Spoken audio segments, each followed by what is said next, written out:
They call them flying monkeys in narcissism land, but they're commonly known as interferers. They're usually, excuse me, they're usually enmeshed or attached to the person that you're with. They can be friends, family members, children, adult children, primarily children that have not individuated and separated from their parent or parents. They become dependent on the parent, and the parents accommodated this and groomed it for their convenience as well. This is called covert emotional incest, and that comes in all different layers and combinations, but it's very destructive. It also produces narcissism and this type of thing in people who are subject to it.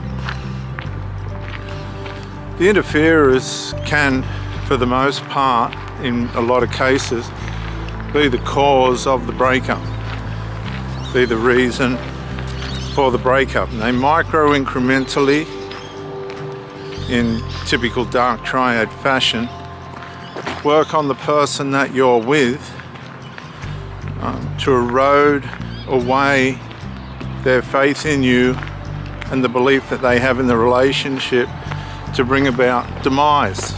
Am I speaking to anybody here that's experienced this? This is how the interferer works and wants to work. They get tremendous supply and satisfaction out of it. They get supply in twofold. They're feeding their own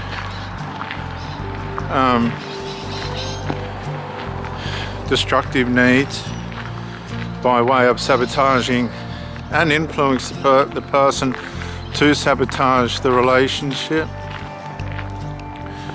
They're also getting supply from the fact that they're reinstating themselves as a primary part, secondary to primary part of supply from the person that they're influencing to ruin the relationship.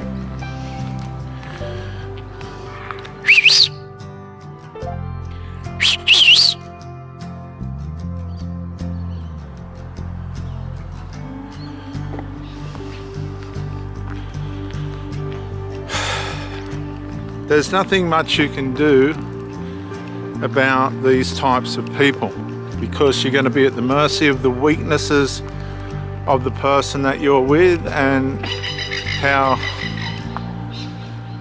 subjugated they're going to allow themselves to be to this destructive force.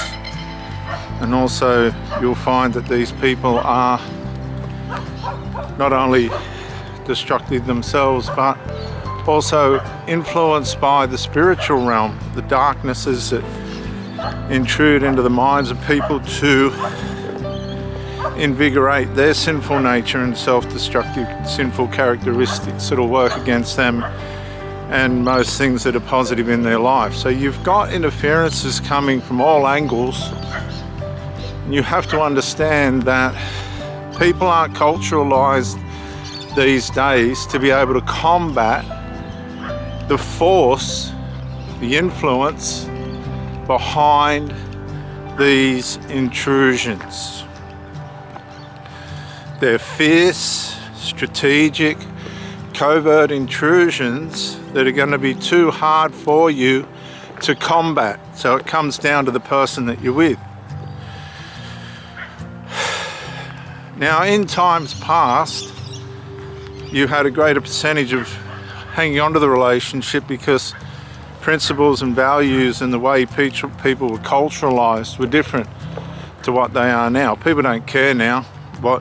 People will put their destructive behavior on social media. The last woman I was married with, that I asked to leave, had a bully daughter, and the bully daughter was a part of the reason why the marriage broke down. The woman that I was with had a couple of pretty serious operations.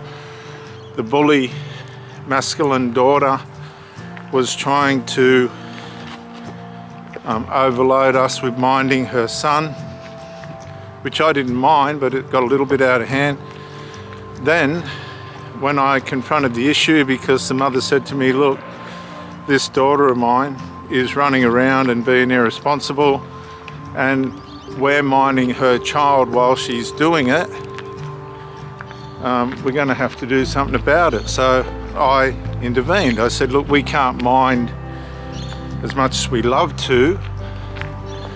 We can't be accessories to the fact of you running around being irresponsible when you're supposed to be the mother to your child and the wife to your husband. Well, that was the end of that. And of course, now we're seeing the real side of this bully, superficial, horrible daughter that this woman had. And the woman feared this daughter of hers. She feared her. She was in subjection to this bully, and so was the husband, which was very, very sad. Anyway, to cut a long story short, not only did she contribute to the demise of the marriage that I was in, which I was glad to end, but she ruined her own marriage to a very good man, a little bit weak towards her, which possibly contributed to her rebellion. But she ruined her marriage as well. Now, everywhere this person went, there was fires that had to be put out. Just by chance, because they wouldn't want anyone to know this, but just by chance, my sister, by social media, spotted this daughter putting pictures of herself up on the internet with another man. And of course, then we figured out that she'd ruined her marriage, the lives of those two little children, and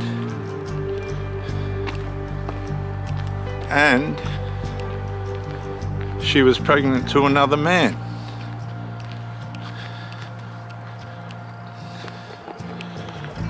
Come on, Hank. Hurry up.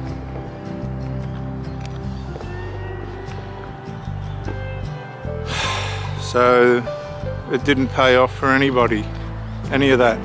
Sit, please. Sit. Sit.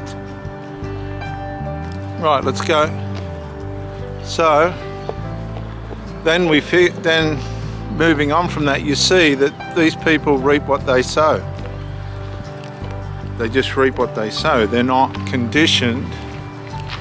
They're not raised in a way in which they're culturalized to be able to cope with the internal influences, not to add the external spiritual ones and physical ones that come from friends that are reckless and self-trashing and all that. Because these reckless self-trashers, they don't want to ruin themselves on their own. They want to add,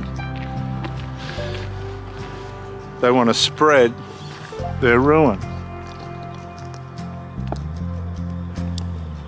And they do. So as you realize that you now the fear of it, actually the shock of it, that you're with somebody that's sinful, they've been able to protect and hide that, cover themselves from that, you start to realize that you trying harder isn't going to help. Devoting yourself any further than what you already have isn't going to help. The habits that this person's got and the sinful behavior that they have isn't going to change. But what you need to learn is you need to separate from that person micro-incrementally, just like they've deteriorated, in conjunction with the aggravating,